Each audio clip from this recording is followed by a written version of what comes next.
Oo. Alam ni Kidlat kung saan ang location ng headquarters. Sigurado akong gagawin siya. I-evacuate nyo ang Kalayaan headquarters sa lalong madaling panahon. Imposible nilang gawin yun.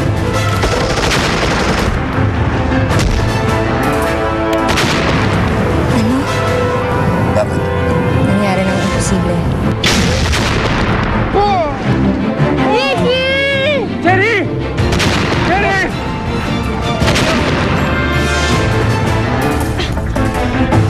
Layuan niyo ako! Manita! Ano nagawa niya? Isisi mo to kay Captain Barbell. Sinalan to ni Captain Barbell. Hindi ako silang lahat. Huwag kang mag-alala, Kidlat. Sisimula pa lang tayo.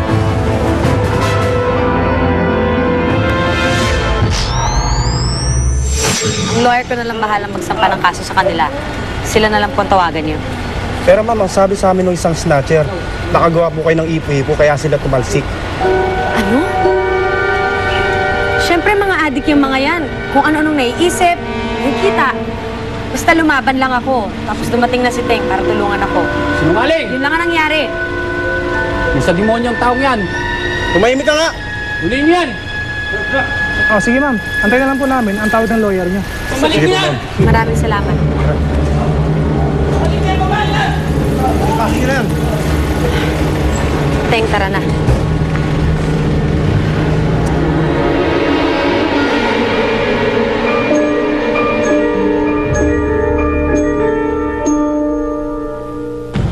Ma'am, sorry po kanina. Bigla ko kayo iniwan. May emergency lang po kasi. Loko-loko ka, alam mo ba? Mapapahamak ako ng dahil sa'yo? Ma'am! Ma'am, sorry na po, ma'am. Ma'am, gagawin ko po ang lahat para sa inyo. Huwag niyo lang po akong tatanggalin sa trabaho. Talagang lahat gagawin mo para sa akin dahil dun sa atraso mo. Mula ngayon, alila na kita. Kapag may inutos ako, kahit ano, gagawin mo? Malinaw? Sagot! Yes, ma'am. Halika na. Malalanta na yung mga halaman ko. Ma'am. Ma'am, alas 4 na po kasi. Labasan na ng kapatid ko sa eskwela. Kailangan ko siya sunduin. Wala po kasi magsusundo sa kanya. Nakakainis ka talaga! May magagawa ba ako, ha? Halika na! Tara na! Salamat po.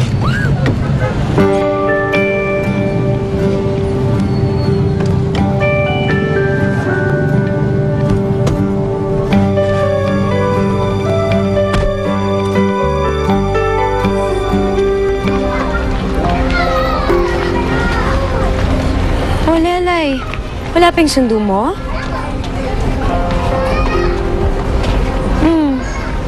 Bakit ka malungkot? Niloloko po kasi nila ako, Angelina. Teacher's pet daw po ako. At saka kinakampihan niyo daw po ako. Kasi po gusto niyo daw po ako. Kinakampihan kita kasi mali sila. At totoo, gusto kita at favorite kita. Talaga po? Totoo po yun? Kasi ang bait-bait mong bata, tapos ang ganda-ganda pa. Parehas tayo. Ikaw talaga, teacher.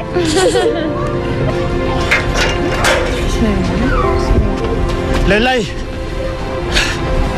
Lelay, pasensya ka na, ha? Nalate ang dating ko dahil naipit ako sa trabaho, eh. May trabaho na po kayo! Yay! Hindi na tayo maghihirap, Kuya Ting!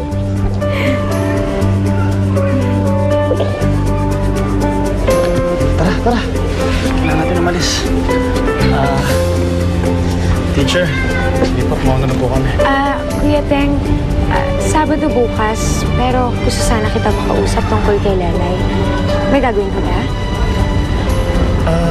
Bakit? May problema ba? Wala naman. May gusto lang sana akong linawin. Pwede ka bubukas after lunch sa coffee shop, dyan lang sa kanto. Sige. Sige. See you tomorrow. Bye. sige. Uy, si Kuya Tay! May date sila ni Teacher bukas! Ikaw talaga, kung ano na iniisip mo. Sige na, papakilala pa kita sa boss ko eh. Basang-basa ka ng pawis, oh. Tunga mo dito. May paksiw ka na. Sana mahilig sa paksiw yung boss ko, no? Apo nga!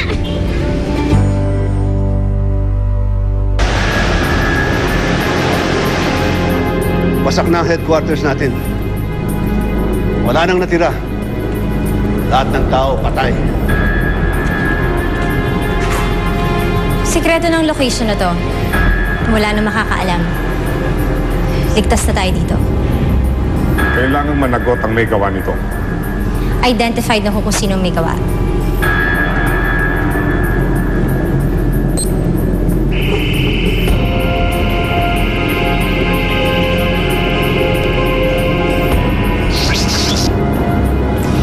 Ito ang na-recover kong footage from the CCTV feed. Si Ricky Almendral, a.k.a. Kidlat. At itong dalawang superhumans na to.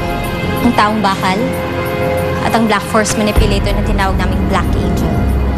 Sila ang sumira ng headquarters. Nagsama-sama na ang mga kalaban. At alam ko simula pa lang ito. Lalala pa ito. Kung bumuo sila ng grupo, bubuo din tayo.